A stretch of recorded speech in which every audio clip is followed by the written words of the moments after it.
Capítulo 3 da Lei do Trabalho.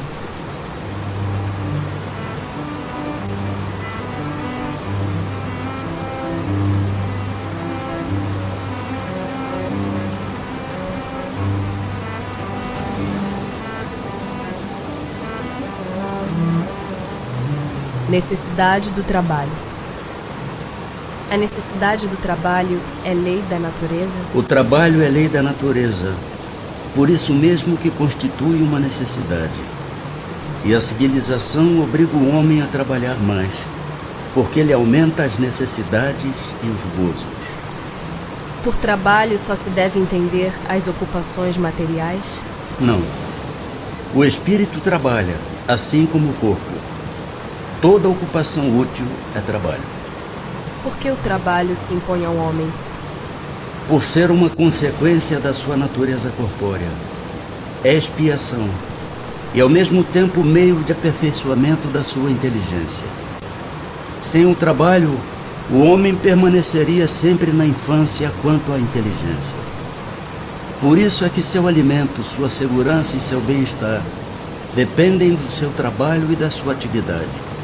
Ao extremamente fraco de corpo, outorgou Deus a inteligência em compensação. Mas é sempre um trabalho. Por que provê a natureza por si mesma a todas as necessidades dos animais? Tudo em a natureza trabalha. Como vós trabalham os animais.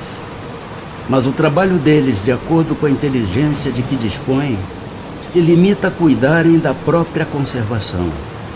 Daí vem que do trabalho não lhes resulta progresso, ao passo que o do homem visa duplo fim: a conservação do corpo e o desenvolvimento da faculdade de pensar, o que também é uma necessidade e o eleva acima de si mesmo. Quando digo que o trabalho dos animais se objetiva no cuidarem da própria conservação, refiro-me ao objetivo com que trabalham.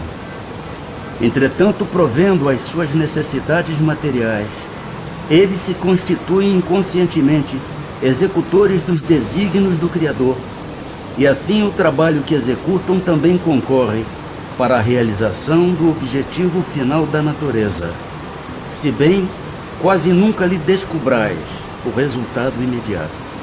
Em os mundos mais aperfeiçoados, os homens se acham submetidos à mesma necessidade de trabalhar? A natureza do trabalho está em relação com a natureza das necessidades. Quanto menos materiais são estas, menos material é o trabalho. Mas não deduzais daí que o homem se conserve inativo e inútil. A ociosidade seria um suplício, em vez de ser um benefício. Achar-se-á isento da lei do trabalho o homem que possua bens suficientes para lhe assegurarem a existência? Do trabalho material, talvez. Não, porém, da obrigação de tornar-se útil, conforme aos meios de que disponha. Nem de aperfeiçoar a sua inteligência ou a dos outros, o que também é trabalho. Aquele a quem Deus facultou a posse de bens suficientes a lhe garantirem a existência, não está, é certo, constrangido a alimentar-se com o suor do seu rosto. Mas tanto maior lhe é a obrigação de ser útil aos seus semelhantes, quanto mais ocasiões de praticar o bem lhe proporciona o adiantamento que lhe foi feito. Não há homens que se encontram impossibilitados de trabalhar no que quer que seja, e cuja existência é, portanto, inútil?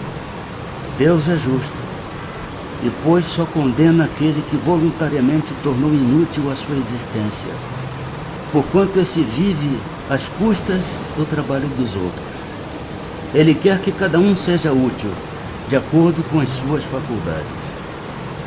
A lei da natureza impõe aos filhos a obrigação de trabalharem para seus pais? Certamente, do mesmo modo que os pais têm que trabalhar para seus filhos.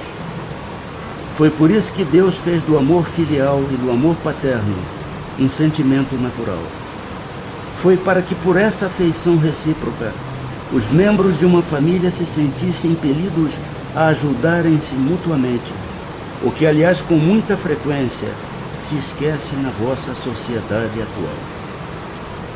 Limite do trabalho. Repouso. Sendo uma necessidade para todo aquele que trabalha, o repouso não é também uma lei da natureza? Sem dúvida.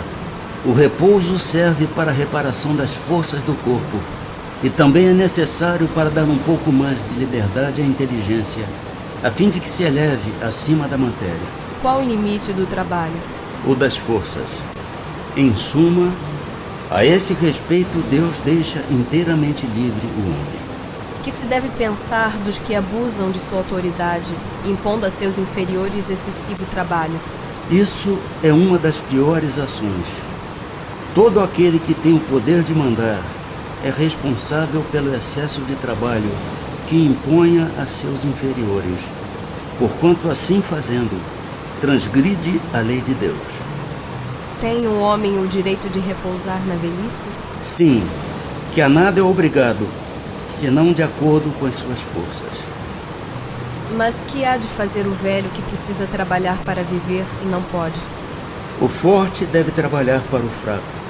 Não tendo este família, a sociedade deve fazer às vezes o papel desta família. É a lei de caridade.